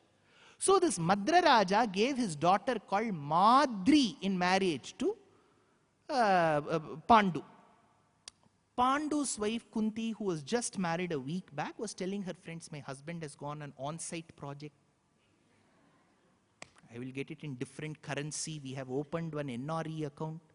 When he came, whether he got that currency or not, one lady came along with him. She was a bit flabbergasted. Nevertheless, to celebrate this victory, he took both his wives to the foothills of the Himalayas. That is when he received a shapam from a Muni who was having a relationship with his better half. Since you have separated the both of us while we were in the love making, you too shall die in a similar fashion. That is when Kunti invoked the boons that she had. She said, I have done one correspondence course. I will have children without your intervention. And she produced 3. That is when Pandu comes and tells, because Madri told Pandu, see, your first wife alone has children. I won't have children. Ask her to give that mantra. So Pandu goes and recommends to Kunti, and he says, please teach that mantra to Madri. Kunti says, I will teach, but she should use this mantra only once. That is when Madri intelligently invokes the Ashwini Devatas, who are 2 in number. Then she gets Nakula Sahadeva. And in the due process, Pandu dies when he gets into the act of love making with Madri, and so does Madri also go into the blazing fire, and she also attains death. Being a widow, Kunti brings back her 5 children to Hastinapuram, and now Dhritarashtra is made the caretaker king. Even then the rule doesn't change. A blind person can't become. But he becomes a caretaker king, like our OPS. For some time he will become. So for some time he became the king. But he was still nurturing that jealousy and greed on Pandu and his children, the Pandavas. Meanwhile, he had many sons, beginning from Duryodhana, but Duryodhana was younger to Yudhishthira. So in the next generation also, there will be no chance for his son to become the king. What was the only way? To dupe them and cheat them. So they will mix poison with Bhima's food and throw him into the waters. They constructed a Laksha Griham full of inflammable materials so that they will die when the palace is being burnt. Every step, the Pandavas survived. Why? Vedanta Deshika says, Panjavarai Palavagayil Kattar Vandar. Just because Krishna's eye glances were on the Pandavas, they could survive every attack. After all of this, when they got Kandava Prastham has one small anecdote there. Kandavam was a useless land of Kurudesham. And Dhritarashtra said, you please take this and you rule. What will they rule with that useless land? You know, some of them, when they gift to others also, they will choose. They will wrap it well and give. They will present it very well. If you open it, it will be our own product. So he gave one useless land called as Kandavam and said, may you live happily, Yudhishthira. Yudhishthira took that land and came. And these other brothers said, you have brought such useless land. Krishna said, don't worry. Arjuna and I will make the land very fertile. They go. And they end up burning the forest. In that process, one snake called Takshaka gets into the mouth of his mother, because the snake mothers, if they have to protect, they will take the snakes inside. While the astra was shot, it killed the mother and the son flew away a certain distance. That son was called Ashwapala. It comes in the Adi Parva of Mahabharata. This son, the snake's son, escaping from the mother and from Arjuna's wrath, bears that vengeance on Arjuna. Even Arjuna doesn't know that he has made that snake escape. But Shakuni had spies everywhere. He knew of this. That is why when he fights Karna, he invokes Ashwapala, ties that Nagam to the astram shot by Karna and sends it to Arjuna. Then what Krishna does is he digs that particular piece of rectangular land 1 foot deep and goes 1 foot down, so that that astram which comes aiming at Arjuna's head takes away his crown. Even then Ashwapala is not able to avenge the death caused to his family members on Arjuna. Later this Ashwapala's father Takshaka kills Arjuna's grandson Parikshit. You're able to get the connection there? Now let us come back here. In that Khandava Prastham, it was converted to a beautiful land by Indra. Indra was the great politician of those days. Even if he offers 1 kg of rice, he will put his photo at the top. So he said, since this land has been converted into fertile land, from now onwards, Khandava Prastham will be called by my name. It will be called Indraprastham. Indraprastham is the current day Delhi. Now, to obtain Indraprastham, Duryodhana hatches a plan with the help of his uncle Shakuni. You must have heard this somewhere. Shakuni's father died. He took that bones and made 2 dice and he did all that comes. It is not there in Mahabharata. Where is it found? Only in WhatsApp. That bones were converted to dice. He rolled it. Whatever he says, the dice will listen. It is all censor-filled dice. All this is not there in Mahabharata. He had done PhD in how to gamble. That is the only thing mentioned. Now he called Yudhishthira to gamble. And what was Yudhishthira? Kindergarten. He is PhD, postdoctorate. Now both of them gambled. Naturally, Yudhishthira lost in that gambling. In that process, what he should have done when the things were pawned, Shakuni should have said, done, you have lost. Intelligently, he asked Yudhishthira to pawn his brothers as well. And when finally Yudhishthira had lost himself in that gamble, he said, pawn your wife. That is when Ekavastra Rajaswala, in her menstruation, she was menstruating. At that point in time, in her periods, she was brought to that Sabha Mantapam. And rest is history. You know, Krishna came and gave those clothes and they protected her. Now, then they had 12 years of Vanavasam and 1 year of incognito. After that, they come back. Even then, Duryodhana says, no, you have not completed that Ajñatavasam. I saw the sun did not set by the time you had come. And he says, you have to go for another set of 12 plus 1 year. Whereas Bhishma in their own party says, no. I have seen the Panchangam, they had completed. But Bhishma's voice was never heard. So the Mahabharata Yuddham is called for. Krishna's fights on the side. He doesn't fight, he's on the side of the Pandavas. And then Arjuna, all these days he was telling, let those sons of Dhritarashtra come, I will vanquish them in the battle. Every day news headlines, Arjuna says he is waiting for the war. On the day of the war, he said, they are all A-positive blood group. We are all Facebook friends. Duryodhan follows my Twitter handle. He puts like on every post, so I will not kill him. Krishna said, all these days you made such calls for, you had war cry and today you are selling A positive, B positive. You are giving all these dialogues. That is when Krishna said, don't think that you are killing Duryodhana, you are actually killing that Papa Prachura's body. You are not killing that Atma. See, this can be intelligently used by terrorists also. Terrorists can say, see, we have not killed the person, we have just killed that material body. So don't let this video go viral. Okay. Yaar the Hamama, yaar Hamas. Hamas will know. So don't tell them. Now Krishna gave him the quintessence of the Upanishads. It is called Gitamritam. Remember this? Sarvopanishado gavaha dugdha gopalanandanaha partho vatsaha sudhihi bhokta dugdham Gitamritam mahat. So only after he gave that Gitamritam, Arjuna was cleared of all those mesh of illusions and contradictions and he fought. Correct? Now how is this comparable to Garuda? Like how Vinata and Kadru were co-wives, Dhritarashtra and Pandu were brothers. Like how they tamed snakes and the birds as their children, here they had 5 sons and 100 plus 1 Yuyutsu as their children.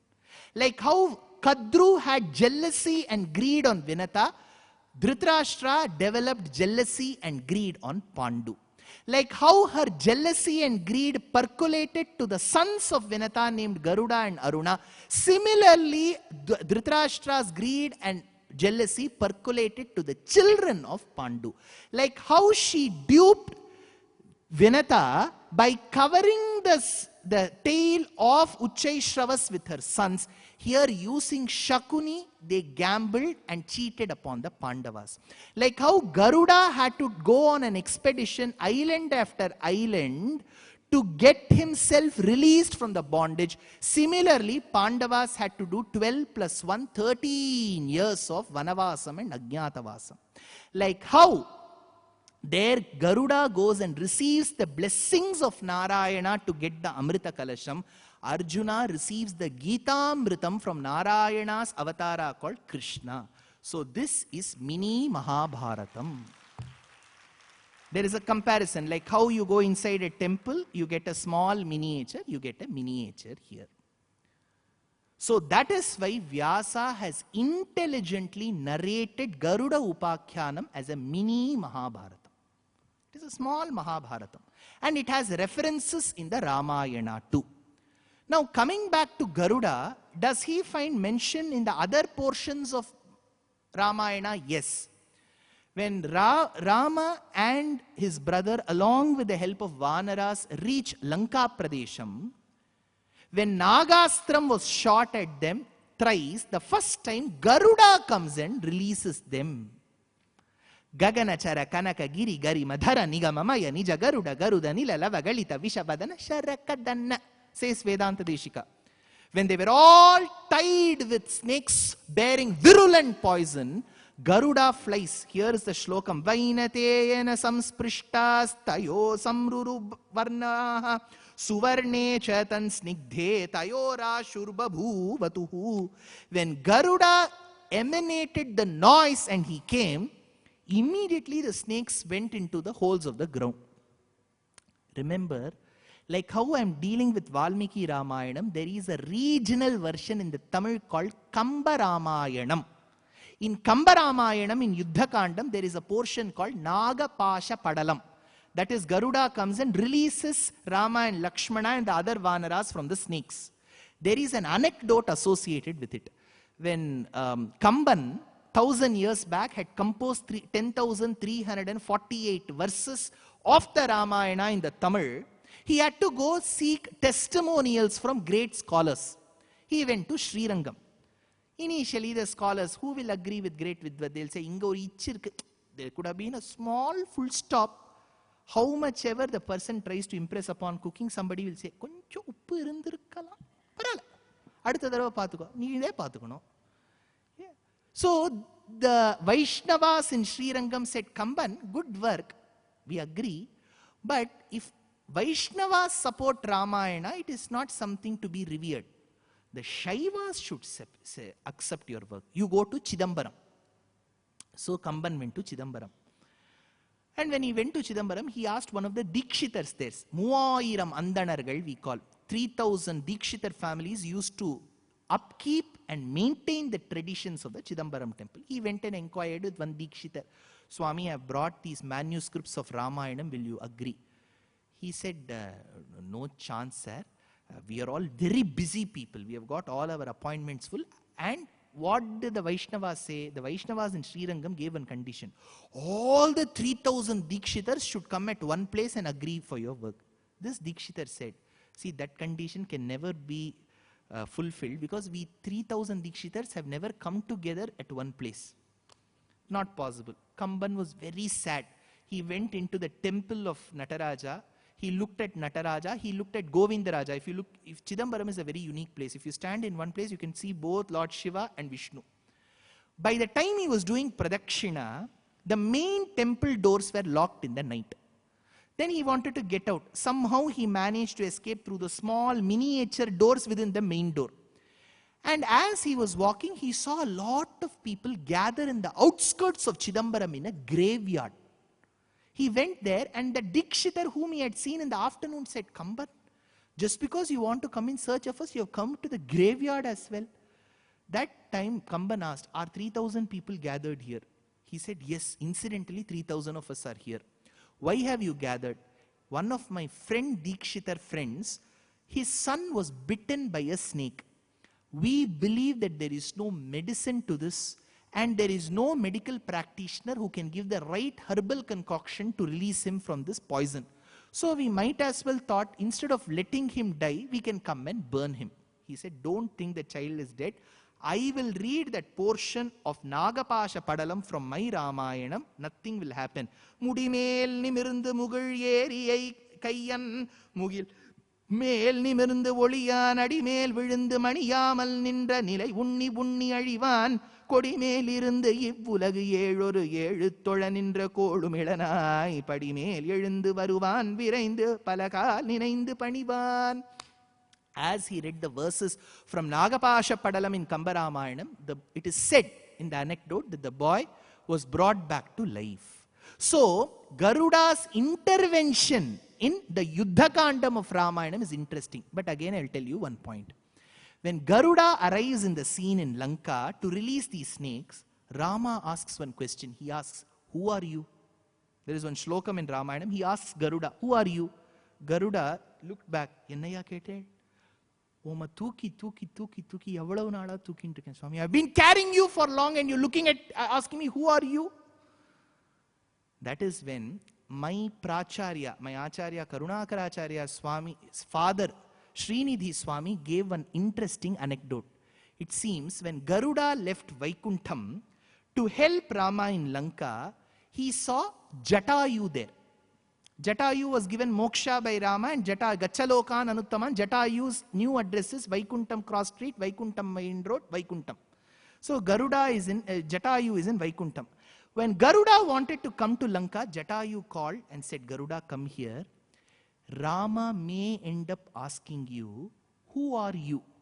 Garuda asked, why will Rama ask like that? He is Narayana, right? No, no, no, no. In this avataram, he says, I am normal Ram. Atmanam manusham manye Ramam Dasharathatmajam. मैं आप ही के जैसा एक मनुष्य हूँ. मैं हूँ D Ram. He is Dasharatha's son, right? We have a problem only with N Ram. So I am D Ram. So I am D Ram. He will say. So that time, he may try to pose himself as a normal human being living very close to the monorail. Normal person, he'll say. But you go tell him, Rama, you are asking me who I am and you are posing yourself as a normal human being. If you were a normal human being a few months back, how did you end up giving moksham to Jatayu? Can a normal human being give moksham to Jatayu? You ask, says my Pracharya. Now, here Garuda came and released Rama. In Krishna Avataram, do we have reference to Garuda? Yes. When Vasudeva carried Krishna in the fruit basket, crossing the swelling waters of Yamuna, Vedanta Deshika says, Shrutimayo vihagaf paritah prabhum vyacharadashu vidhuta nishacharaha anujagamacha bhutarapannaga sputamanadi manidvipa ganodvahaha. Because when Krishna was born, it was pouring cats and dogs. The water level in the Yamuna river had risen. So when Vasudeva was ferrying Krishna from one bank, which is Mathura, to Gokulam, the waters it was flowing at the highest speed. So whenever we have floods, what do? We throw relief packets from air flight. So Garuda had to fly at the top. Just that Garuda came at the right time. He didn't come after 3 days. So Garuda came at the top and he was directing how with his sound, Shrutimayo Pannagaha, because he's Veda Swarupi with a Vedic sound, and his eyesight, he was guiding Vasudeva and Adisesha to Gokulam, it seems. Later, in Kaliya Nartanam portion, when Krishna dances on Kaliya and says, Kaliya, don't stay in Mathura, It is an important place where people live. You go to Ramaniyaka Dweepam, either go to South America and live in the Amazon River. That is when Kaliya asked, see, if I get out of this pond, your vehicle Garuda will come and eat me. I don't want to die at the hands of Garuda. What can I do? Krishna said, Garuda will not do any harm to you. How do you know, Krishna? When I danced on your hoods, my Shankha Chakra Lanchanam fell on your hoods. So when Garuda sees this tattoo, he will not come and hurt you. So this Garuda comes there too. Now in Govardhanodharanam, Vishnu Puranam says, when Krishna, after lifting Govardhanam and protecting the bovine race for 7 days, restores Govardhana Parvatam to its original position, and while the inhabitants had left to their original places, Krishna sits on the top of a boulder and is playing the flute. Indra, whose arrogance has been brought down, searches for Krishna. He is not able to spot. That is then Vishnu Puranam says, Garudam cha dadarshochair antadvanta gatam dvija. Finally, Indra spotted Krishna because atop Krishna, Garuda was flying and providing him shade, it seems. So in Govardhanodharanam also Garuda features. Next, when Krishna had left to Pragjyotishapuram, some people say it is Assam, some people say it is Thailand, where Narakasura thrived. So when he left Dwaraka in Gujarat to go there, Garuda came and said, you can sit atop me and I will take you and Satyabhama to Pragjyotishapuram. That is where, in reference to Garuda, Vedanta Deshika says, when the inhabitants of Garuda said, in Dwaraka said bye to Krishna, the inhabitants in Pragjyotishapuram said hi to Krishna, it seems. The shlokam is read. You're able to understand why? Because the speed of Garuda is so high that you can say bye here and hi there. I remember some of my very, very super seniors in Pilani used to state, in 1980s and early 90s, when they used to write letters to their parents that this vacation I'm coming, the letter and the person used to reach home at the same time. It will take that long. Here it didn't take that long. So people used to say hi and bye at the same time, says Vedanta Deshika. So Garuda comes there. And you know about Gajendra Moksha Vrittantam, where the Lord sat on Garuda, but Garuda got physically assaulted there. Because Garuda did not know where the Lord wanted to go and protect. The Lord went and sat on Garuda and said, go! Garuda said, put that drop point. See, if you go to Ola, you have to say where the drop point is. Right? If you in Chennai, if you don't put that drop point, he'll say, Ungala kundu setruven sir. So you may not want to go to Vaikuntham that early. So you have to put that drop point. So here the Lord had to tell, go to that lake. Pull woorndu shendru nindru aadi tottane teenamar sholai madama mailai tiruvallikeni kandene, says Tiruvangai Alvar. So be it Gajendra Moksham, be it Ramavataram, be it Krishna Avataram, Garuda plays an important role. Finally, in the Alvar levels, we need to discuss two. Before which I have to deal with one small point here. In Garuda Upakhyanam, Garuda was the vehicle to the Lord. Understandable. I said mini Mahabharata is Garuda Upakhyanam. In Mahabharatam, who was found in the flag where Krishna and Arjuna were seated? Hanuman, Kapidhvajaha, sir. You only said Garuda will be found on the flag. How did Hanuman come? If you look at any typical iconography in the Vaishnava theology, you will have the Urdhvam, Chakram, Shankham, Garuda and Anjaneya Swami. Garuda is called Periya Tiruvadi. Periya Tiruvadi doesn't mean 13 size Bata food. Periya Tiruvadi means the one who serves the best at all points in times. Hanuman is called Tiruvadi. So, Garuda's Periya Tiruvadi should be in that motif of that Krishna's chariot. But why is Hanuman found? Because in Vanaparva, when Draupadi asks for a flower called Saugandhika Pushpam, Bhima goes to Gandhamadhana Parvatam. On his return, he spots Hanuman. He has a small altercation with him. Towards the end, Hanuman says, I bless you, my dear son Bhima. I will also bless your dear brother Arjuna with victory. How? Asks Bhima by being present in that flag atop that chariot. So Hanuman said, for that period 18 days alone, let him keep me in that chariot's flag. Now Garuda had to relinquish his original position. See, generally in elections, sitting MLA, if he has to be replaced, he has to be given some other position. So Garuda said, if you are removing me from the flag, where will I go?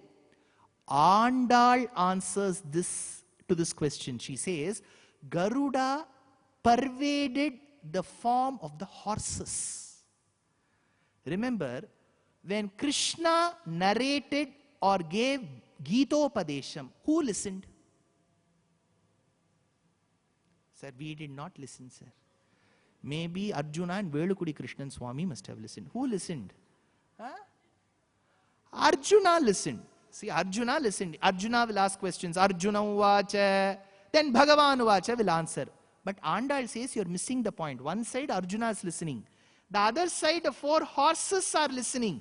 Who are the 4 horses? Garuda has pervaded them. Who is Garuda's avatara? Periyalvar. So Periyalvar, who's Garuda's avatara, nurtured his daughter called Andal.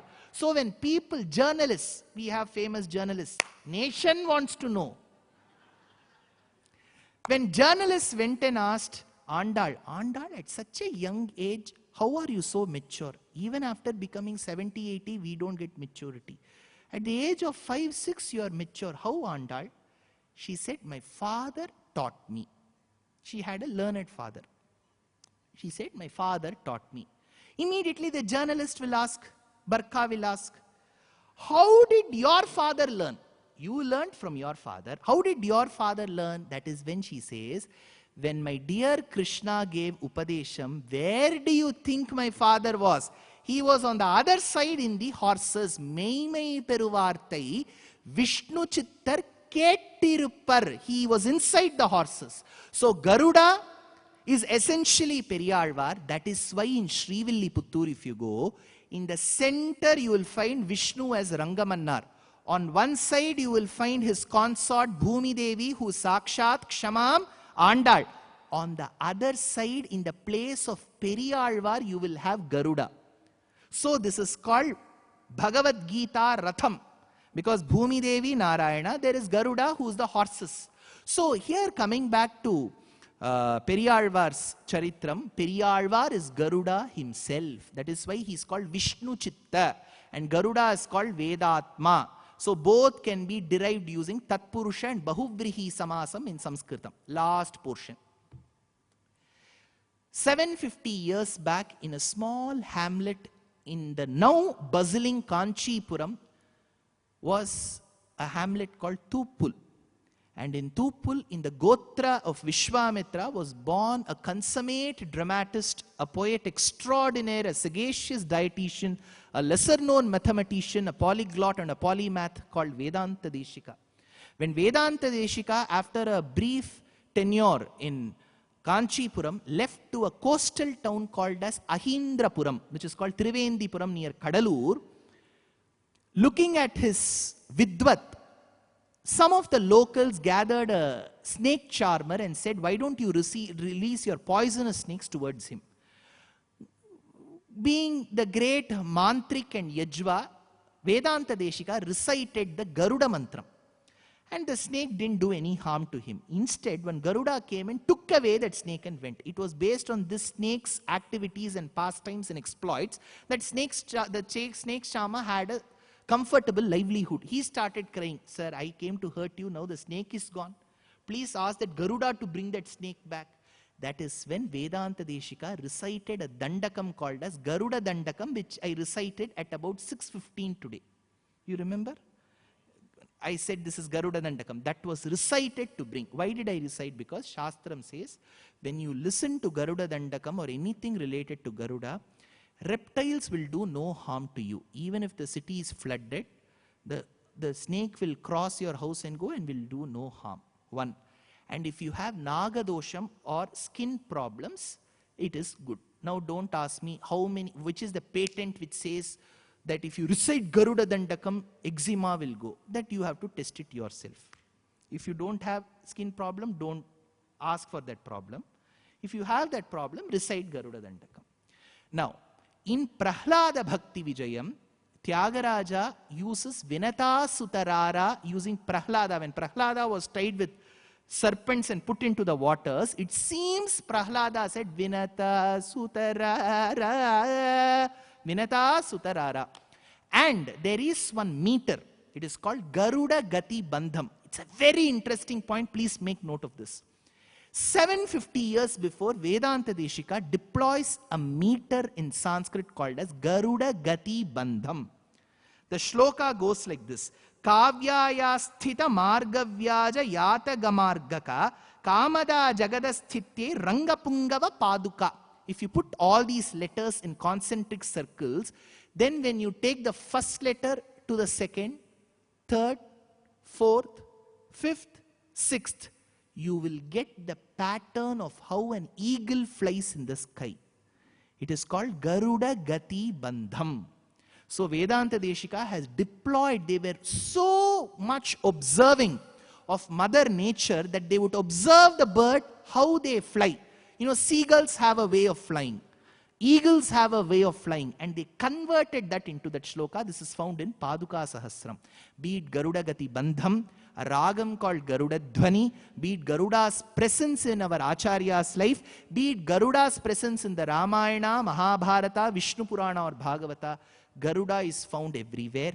And to our topic, listening to Garuda Upakhyanam is listening to the entire Mahabharatam itself. So with this, today's lecture, I have taken 1 minute more than what was given to me. I am sure the lectures have been, I have been ordained to deliver these lectures in English, which is a Mlecha Bhasha. Why not in Tamil? Some people had written to me, yes sir, Tamil la pesa matengre. Because the Fine Arts Society feels that the quintessence of our scriptures should be deliverable to all communities.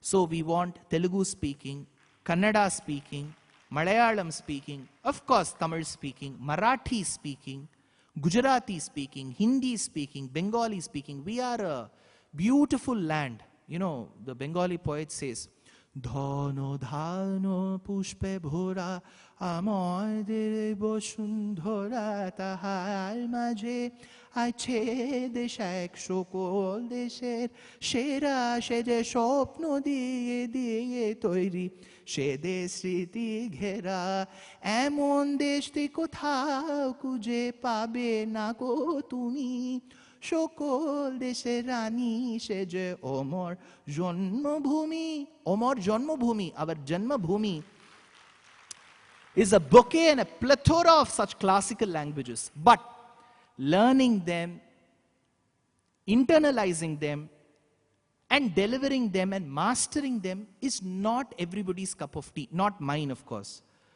So I cannot speak in Telugu one day, Kannada one day. We are not polyglots. So the only language that our Purvacharyas have linked us with is Victoria Maharani's language.